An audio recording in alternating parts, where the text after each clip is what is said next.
Awalnya autodidak, cuman karena kita nambah skill, jadi saya ikut pelatihan di Jakarta gitu untuk fresh flower sih Kak khususnya. Kebetulan kita kan untuk fresh flower kita belinya di Jakarta Kak, jadi emang kirim langsung ke Jambi gitu.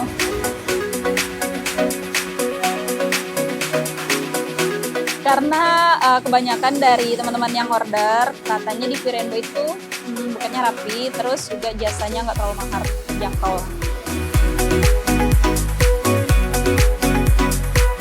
Jadi karena orang masih, malahan anak-anak sekolah sekarang wisuda pakai buket. Kalau dulu kan wisuda kuliah cuman kan Kak, sekarang SMA, SMK wisuda pakai buket, jadi malah lebih nambah sih. Tapi biasanya kalau konsumen order, kita kasih price list dari kita dulu. Jadi nanti mereka bisa menyesuaikan modelnya gimana, sesuai price list gitu Kak.